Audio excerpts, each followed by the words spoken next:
So for those of you who crave to-do lists, this sermon series is for you. I designed this perfectly for you because what God gives us in the 10 Commandments is a checklist on how to be perfect, which is the title of this sermon series, How to Be Perfect. If you are longing for perfection, which you are, I am, we all are. We all know that we're imperfect, but we all long for perfection, whether you realize it or not. If you are longing to be perfect, God does us a huge favor. He just gives us 10 simple steps. Clear, straightforward. Here's your checklist. If you want to be perfect, and since God only accepts perfection, then this is pretty important that we get this. If God only loves perfection, then it's pretty important that we get this. If favor with God and acceptance with God and approval from God is ultimately based on perfection, then this is pretty important. So this is for you, it's for me. God does us a huge favor by giving us a checklist on how to be perfect in just 10 simple steps. Now, we laugh, of course, but this is the way we typically treat the 10 Commandments. Like it's a divine self-help manual. Like God is doing us a favor by giving us these 10 steps. He has required, demanded perfection, perfect righteousness, infallible righteousness in order for us to receive His love and affection and approval and those sorts of things. And so God has given us this checklist, and if we can simply succeed in checking off the boxes, then we can guarantee that God will love us forever. Okay, that's typically the way that we view the 10 Commandments. The 10 Commandments, let me say, come from God, which means they are good. They show us what God is like, what He requires of us, how life works best. The problem we face isn't that the 10 Commandments aren't good. The problem we face is that the 10 Commandments are too good. They're too good for bad people like you and me. That's really the problem. The problem is not, as Paul says in Romans 7, the problem is not the law. That's not the problem. That comes from God. It's perfect. God does all things perfectly, even in the giving of His law. This is God speaking. This is God showing us who He is, how holy, how above He is, how transcendent He is, how infallible He is, how perfect He is. This is showing God's righteous standards, and anytime God shows Himself, it's good. So the problem is not the commandments, the problem is us. You see, if we take the 10 Commandments seriously, very seriously, not like half seriously, like here's a checklist from God, and if you just try hard and do your best, God will see that you're trying hard and doing your best, even though you're falling short, and He'll sweep your imperfections under the rug. Okay, just do your best, and God will do the rest, because after all, God is your co-pilot. He's there to help you achieve your best life now if you just follow these 10 simple steps, okay? That's not taking the 10 Commandments seriously. If we take the 10 Commandments seriously, what they do is destroy our ability to think of ourselves as good. They crush us. Because if we really look at them and take them seriously, take God at His word, I mean, I don't know about you, but I felt somewhat queasy and uncomfortable just reading them. Because I know what goes on inside of me. I know the things that I think and say and do, and the things that I fail to think and say and do, and I compare my failings with God's perfect standard, and I'm acutely aware of the fact that I have fallen woefully short. It's uncomfortable. It should be uncomfortable. Anytime God shows us His perfect standard, anytime God shows His perfect standard to imperfect people, the imperfect people should feel somewhat uncomfortable, shifty in their seats. And so when we realize through the commandments that we're not perfect, we're devastated. You see, the 10 Commandments are not a primer on how to be good. They're a primer on how to be perfect. Big difference. Okay, they're not a checklist on how to be good. And it's not a checklist that shows what good people do. This is a primer on how to be perfect. And when we realize through the commandments that we're not perfect, we're devastated. But as we are going to see, there is a gracious answer to that devastation. A wonderfully gracious answer to that devastation. So each week we're going to look at one of the commandments. But to introduce this series, we're going to skip ahead to Matthew chapter 5 because it's in the Sermon on the Mount that Jesus gives his authoritative interpretation of the Ten Commandments. And if we are going to understand the Ten Commandments the way God intends for us to understand the Ten Commandments, it's probably wise to skip ahead to Matthew chapter 5 and learn from Jesus.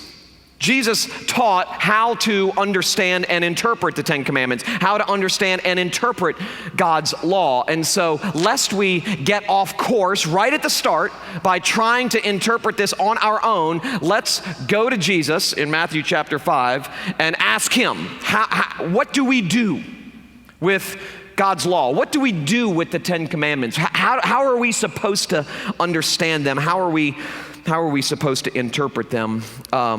This is Matthew chapter 5, Jesus' authoritative, godly interpretation of the Ten Commandments. And to prove this to you, to show that this is in fact what Jesus is doing, I need to show you how Matthew is clearly indicating that Jesus is, in a sense, reenacting and reliving Israel's history. Okay, so think back in your minds to the Old Testament. I mean, we just read in Exodus that God announces in verse 1 of chapter 20, I'm the Lord your God. I've rescued you out of the land of Egypt. I've rescued you from slavery to the Egyptians. He shows how he has, in a one-way love manner, rescued his people and is moving them to the promised land. And it's on their way that God gives them his law, the children of Israel, his law. So God's children were in Israel, and a ruler orders the slaughter of babies. Remember this? Pharaoh with Moses, okay? Pharaoh is desperately trying to trying to basically shrink the population of the Israelites that were growing up underneath his nose. And so he starts by trying to, kill the babies because he's afraid that in due time, the Israelites will outnumber the Egyptians and they'll take over. So God's children were in Israel. A ruler orders the slaughter of babies, Pharaoh with Moses. God called them out of Egypt.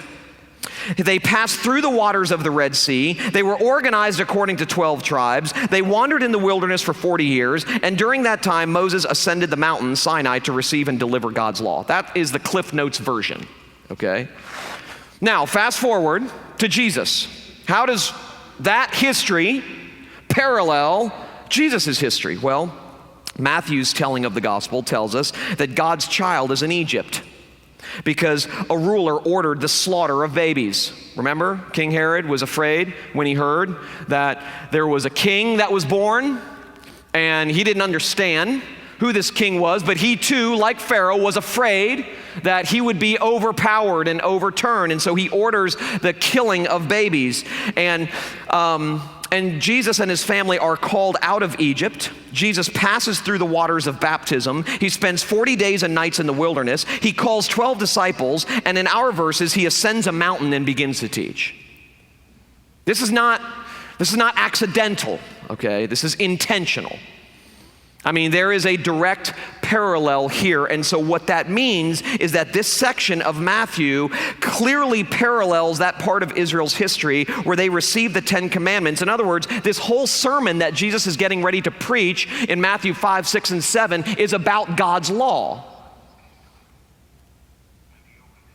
Victor, are you listening to music again while I'm preaching? I mean,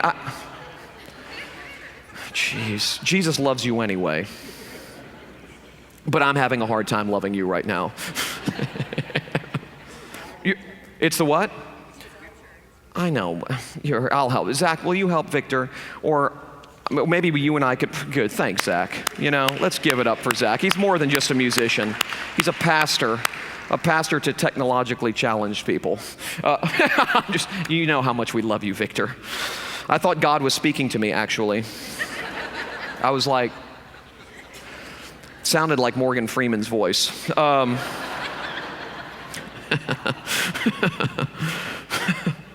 not sure if God sounds more like Morgan Freeman or Steve Brown. It's probably a combination of both.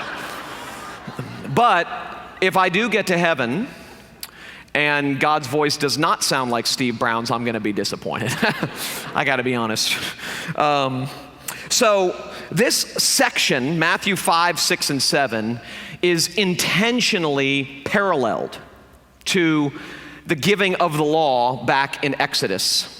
This is Jesus reenacting, in a sense, and reliving Israel's history to show that what he's doing here in these verses in Matthew chapter 5 is an authoritative interpretation of the law that the Israelites received way back in the day. So Jesus preached. Now this is interesting, okay? And I saw this yesterday for the first time. Jesus preached the Sermon on the Mount to those who thought they were keeping the Ten Commandments.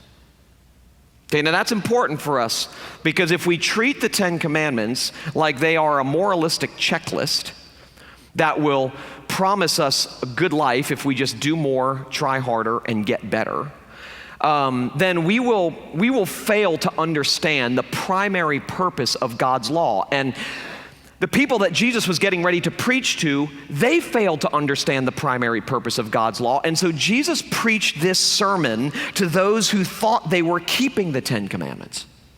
He wanted to show them that they weren't keeping the Ten Commandments. He wanted to show just how deep and wide and pervasive God's law reaches, that just because they were seemingly doing okay on the outside, God's law is deeper than that. God's law requires more than that.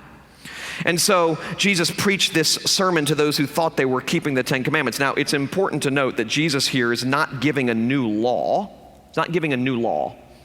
He is, as I mentioned, providing an authoritative interpretation of God's law, and he shows that God's law is far more intense than we realize. Because some of us could read through the Ten Commandments, and in a delusional way, if we just read through the Ten Commandments, in a delusional way, we might be able to say, okay, we haven't kept all 10 of them perfectly, but we've kept like 8 of them perfectly. I mean, there's things we haven't done that the Ten Commandments lists. Well, then you skip over to Matthew chapter 5 and you realize I've kept none of them. And I can't keep any of them to the degree that God requires and to the degree that God demands. You see, the way we typically define righteousness has to do almost exclusively with what a person does or does not do. It's the way we define it. So a righteous person is one who does the right things and avoids the wrong things. An unrighteous person is one who does the wrong things and avoids the right things. Virtue and uprightness is purely a matter of outer conduct without any hint of what's actually going on inside of us. That's the way we typically define righteousness. This is the way the world defines righteousness. This comes from an amazing book called Living by Grace by a now deceased theologian and seminary president by the name of William Hordern, who you've never heard of, but go on Amazon, Living by Grace, William Hordern, amazing book. This is the way the world, he tells in that book the way the world defines righteousness. The law enforcement institutions of society are concerned with right behavior.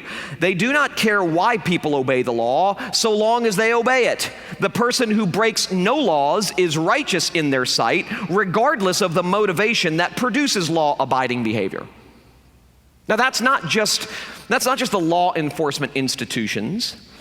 That's the way we think about one another. That's the way we think as parents. That's the way we think about people. That if they are doing the right thing on the outside, that is righteous.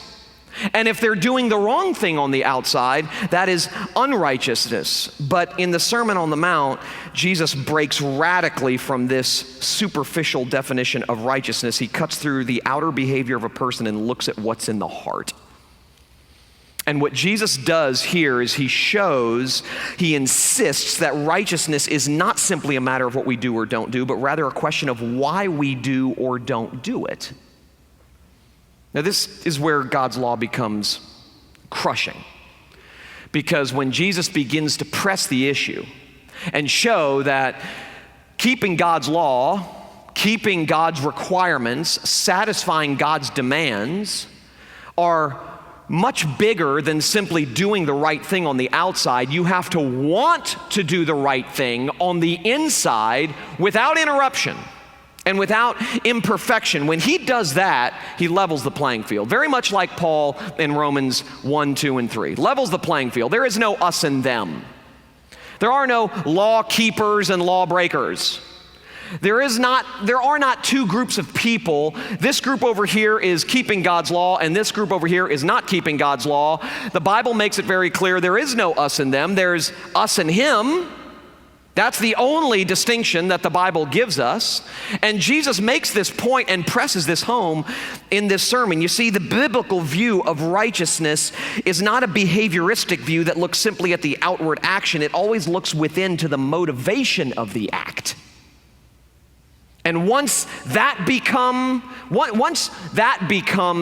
the rules of the game, we all fail.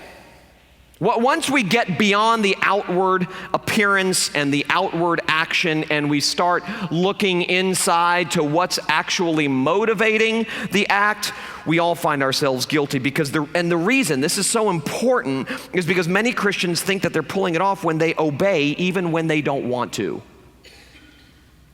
Okay, now I'm going to unpack this for a minute because this is really, really important. Most Christian institutions, church, school, home, whatever, most Christian institutions press this idea that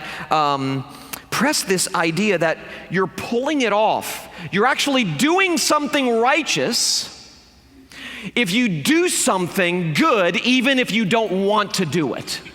Now, listen, let me start with this.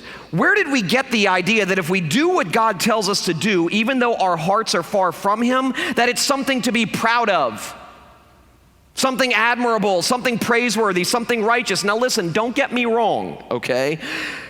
We should obey even when we don't feel like it. Okay, I expect that out of my children. I expect that out of myself. We should obey even when we don't feel like it. I'm not saying, just if you don't feel it, don't do it, okay? I mean, our feelings are bad most of the time, all of the time at some level. And so if we just do what we feel like doing, it's going to be destructive to both us and the people around us. So I'm not saying that we should obey only when we feel like it. But listen, let's not make the common mistake of proudly equating that with the righteousness that God requires. You understand there's a difference there. I'm saying, okay, you don't feel it. Here's a good thing, here's a bad thing. You're not feeling like doing the good thing, you're feeling like doing the bad thing. Just do the good thing. Whether you feel like it or not, do the good thing. But it's a huge mistake to equate doing the good thing even when you don't feel like it with the righteousness that God requires. You see, this is doing the right thing with the wrong heart reveals deep unrighteousness, not devout righteousness. So when we do the right thing, even though we don't feel like doing the right thing, in a sense, we're avoiding the bad thing. We're going toward the good thing, even though we don't feel like going toward the good thing. But what that reveals is how far our hearts are from what God requires, and that reveals deep unrighteousness, not devout righteousness. I'll give you an example. Friday, real humdinger for me. I'm pulling in if you were there, you saw it. Many people saw it. I'm getting ready to meet Steve Saliba to go work out, and I turn off of Federal Highway onto 56. This is 56, right? 56th. And every kid at Westminster Academy, seemingly, was waiting to cross the street to go to lunch. Every kid in school. It's like 1,000 kids saying right there. Felt like it anyway. And so I'm getting ready to pull in, okay, to where I park my car over here. So you get the picture, okay? I'm 56, Westminster's here, Coral Ridge is here. I'm getting ready to pull in. All the kids are waiting over here to cross to go over here, okay? That's the scene. Picture the scene.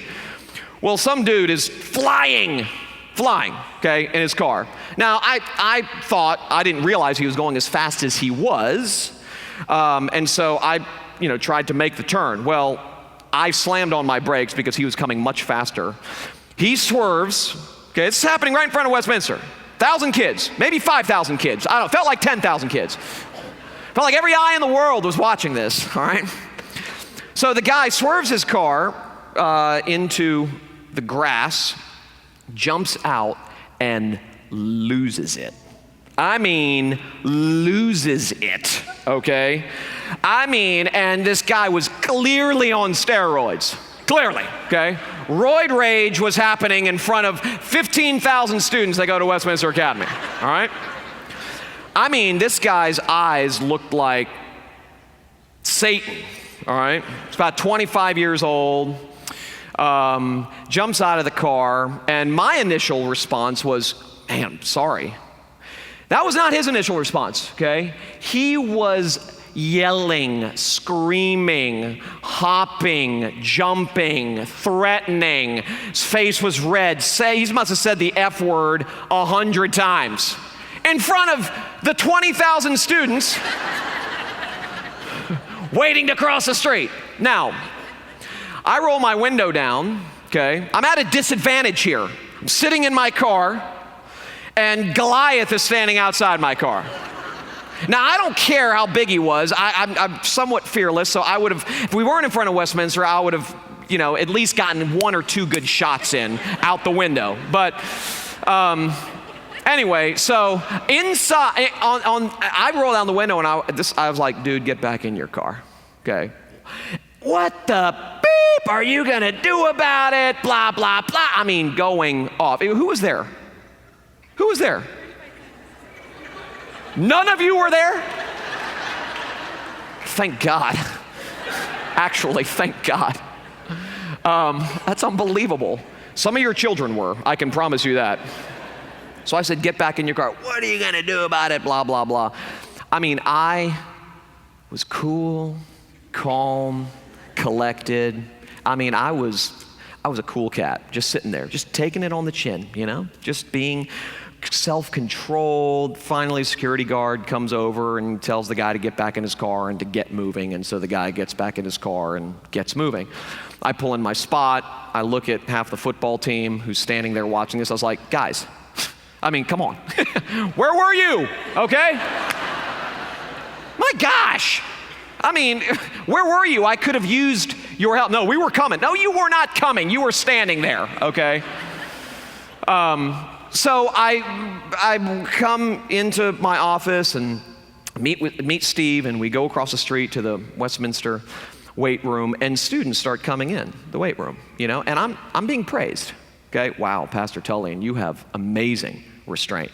We saw the whole thing. You're unbelievably self-controlled. It was unbelievable. You did the right thing. You did the right thing. You did the right thing. Now, what they don't know, okay, is that while it appeared I was doing the right thing on the outside, staying cool, calm, collected, self-controlled, do it for the children, on the inside, I had a shotgun in this guy's mouth, all right? Literally.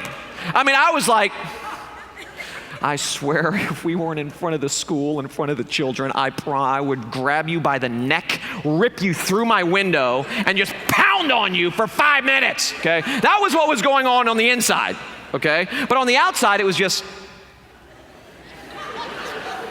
Now, there were a couple of reasons why I kept my cool. Part of it was just self-protection. Not self-protection from this guy, self-protection regarding my reputation. Why did I not get out of the car and me and this guy just start fighting in the middle of 56th? Okay, well, I'm the pastor at the church. We're not supposed to fight in the middle of the street, okay? There's kids watching. It's not that I don't want to fight this guy. I'm dying to fight this guy. But there's kids watching. I'm the pastor. Pastors don't fight. They're not supposed to anyway, At least not in front of the church. If it's in a parking lot somewhere, fine. No one can see, it's nighttime, fine, okay? Sticking up for your wife, your children, fine. But, not in front of the church and the school, lunchtime, 20,000 kids, whatever, okay? It's not. So part of it was just self-protection. It wasn't that I was so righteous and I was demonstrating the fruit of the Spirit, love, joy, peace, patience, kindness, goodness, gentleness, faithfulness, self-control. I was just putting this on display. I told Steve when I got to the gym, I said, if I would have gotten out of the car and pounded this guy, I'd probably gained some street cred with some of the students. And he said, yeah, but you would have seriously lost pulpit cred. I said, yes. Yes, I would have. I'll give you that. I think that that's true. Okay, so what's the point of telling you that story? Even when we do what appears to be right on the outside, even though we do what appears to be the keeping of God's law, the demonstration of righteousness, if we're really honest and begin looking down deep in our heart and begin exploring our motivations for why we're doing whatever it seems to be good, what we discover is something less than perfect.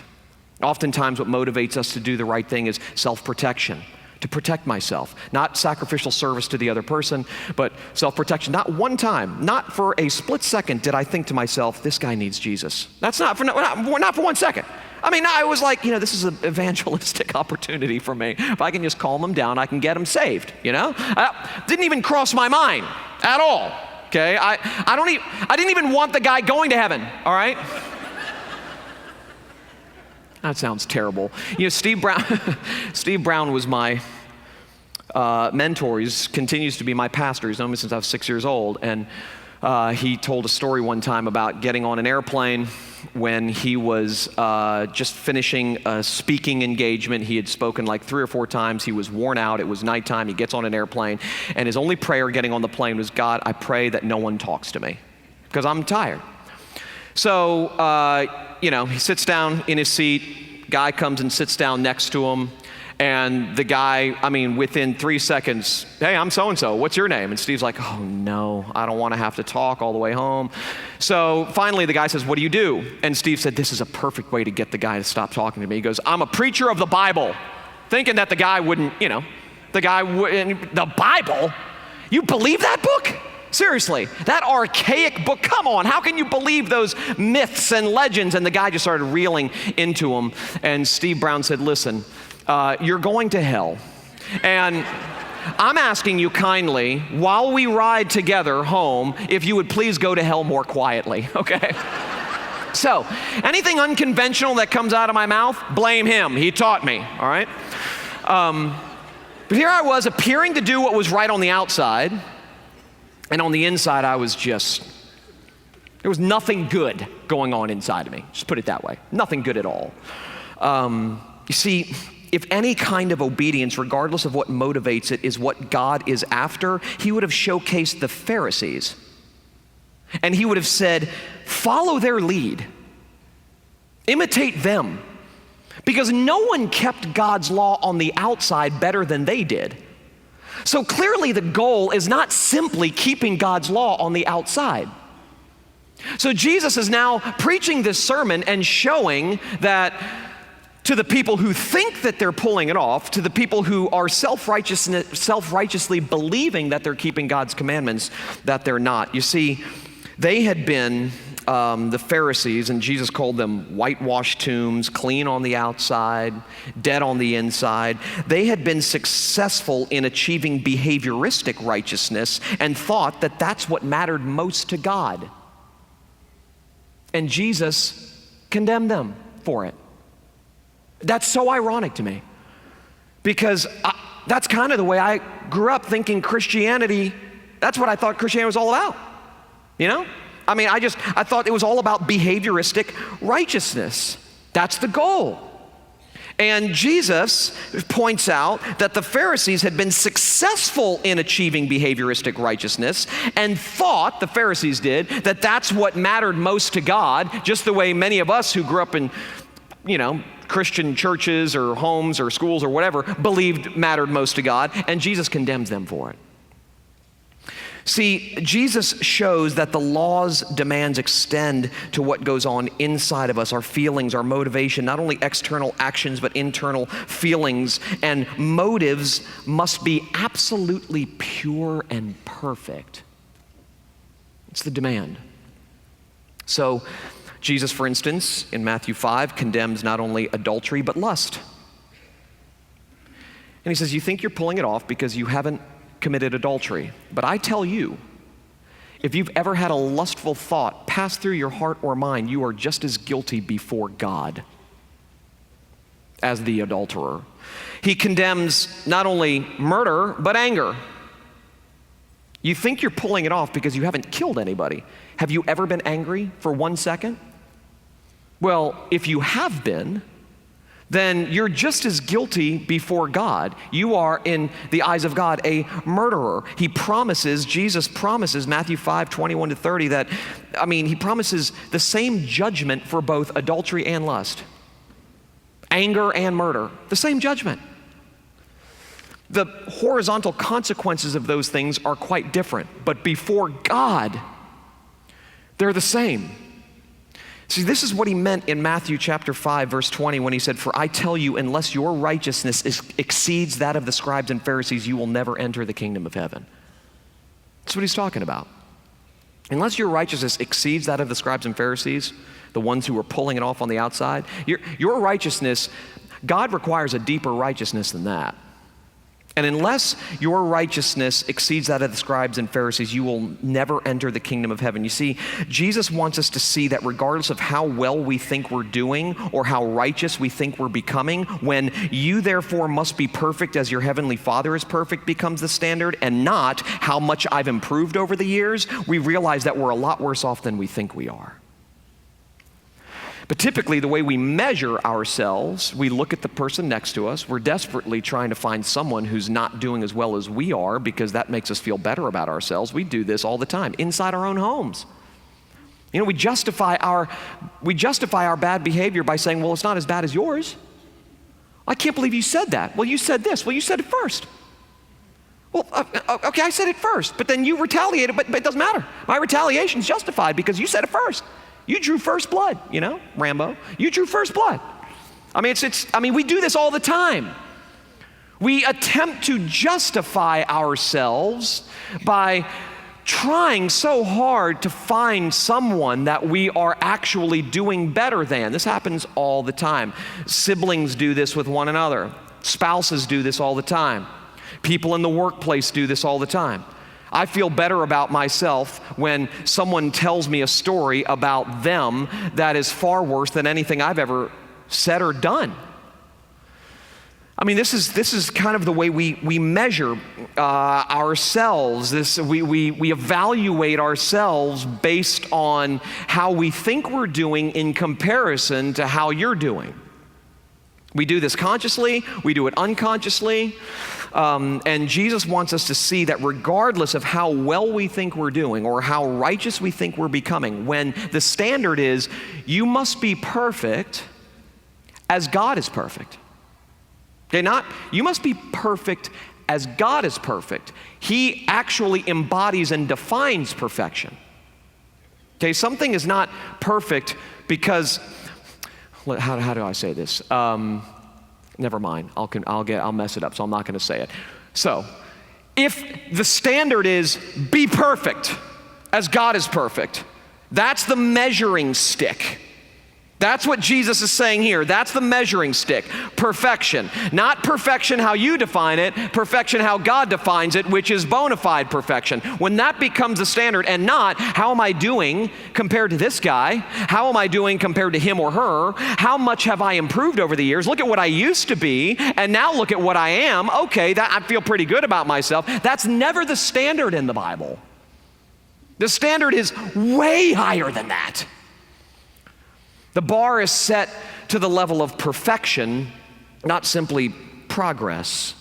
And so it's only when our understanding of righteousness exceeds that of the scribes and Pharisees and goes beyond outer conduct that we will see the impossibility of fulfilling the law's demands and the necessity of receiving Christ's righteousness.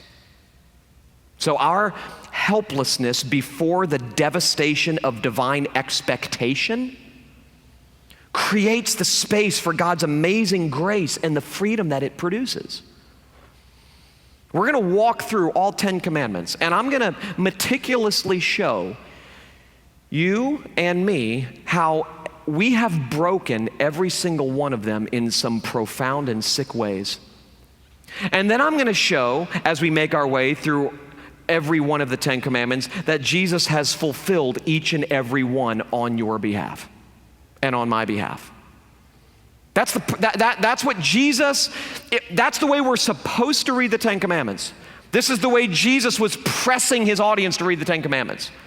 Not just murder, anger, not just outside, inside, not just adultery, lust.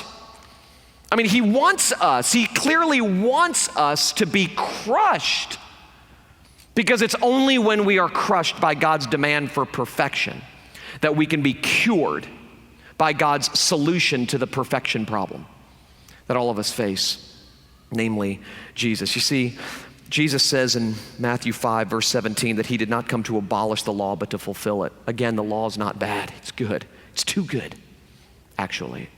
Too good for people like you and me. He didn't come to abolish the law, but to fulfill it. And this is evident in all the Gospels. Okay, so for example, we see Jesus go the extra mile with a cross on his back. Goes the extra mile. We see Jesus poor, meek, and persecuted as Roman soldiers beat him and mock him and spit on him. We see Jesus make peace as he reconciles God and sinners. We see Jesus turn the other cheek as he is repeatedly struck and scoffed at. We see Jesus love his enemies and pray for those who persecute him as he cries out from the cross they nailed him to, "Father, forgive them." In these passionate moments of Jesus, we see him fulfilling the law for people like you and me who are terrible at this stuff. We're just terrible at this stuff. So ultimately, God's law is a mirror that shows us who we really are, what we really need, and who Jesus really is for us. So let me just conclude with this. Imagine my friend RJ gave this illustration, and I think it's a very, very good one. Imagine there's this flash drive having every thought, word, and deed playing on the screen. Okay, imagine. The law must be fulfilled. But the law is not fulfilled by us.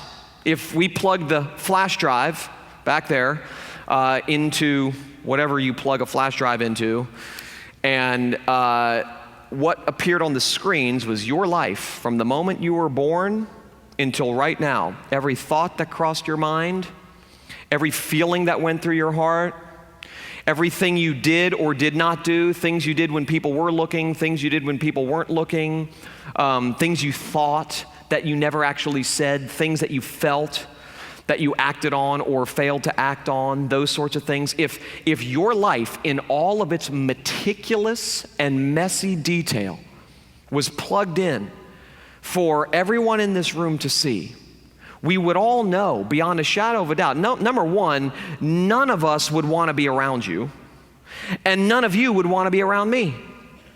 Okay, you would be calling for my head, and I would be calling for your excommunication from the church. Okay, I mean, that's really, if our entire lives were put up on the screen.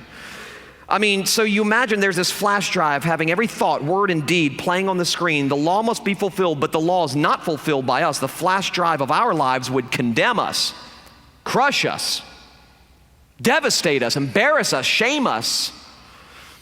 But Jesus fulfilled the law for us, and so when God plugs in our flash drive and plays what's on there, it's the perfect life-saving death and resurrection of Jesus. That's salvation. If you are in Christ, when the flash drive goes in, what plays is not your life. What plays is his life. What plays is not how you failed. What plays is how Jesus succeeded. What plays is not how you lost. What plays is how Jesus won. So when God looks at you because of Jesus, you and me are meek and mild. We are, because of Jesus, lovers of our enemies and makers of peace. That's what God sees. It's what theologians call imputed righteousness. What the great early church father Athanasius called the glorious exchange. He gets all of our law-breaking guilt and shame, and we get all of his law-keeping deposited into our account for free. And that's the account that God checks. That's the gospel. That's why Christian people call the gospel good news. I mean, it's good news. It's amazing news. It's the best news imaginable. You see, in Christ, we have a righteousness that exceeds that of the scribes and Pharisees. Look real quick at 2 Corinthians chapter 5, verse 21.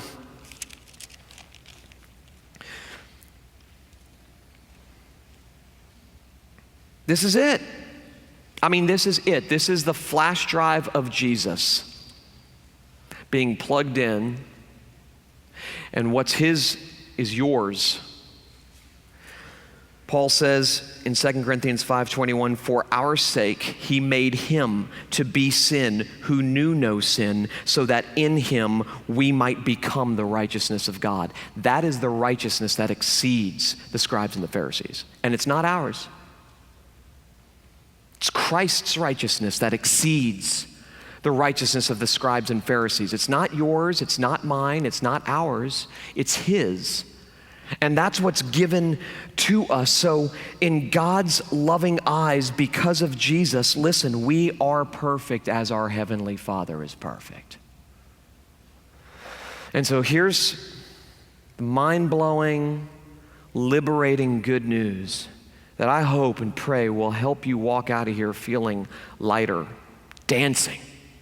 In light of your shame, in light of your guilt, in light of how much you have failed, rest assured, before God, the righteousness of Christ is all we need.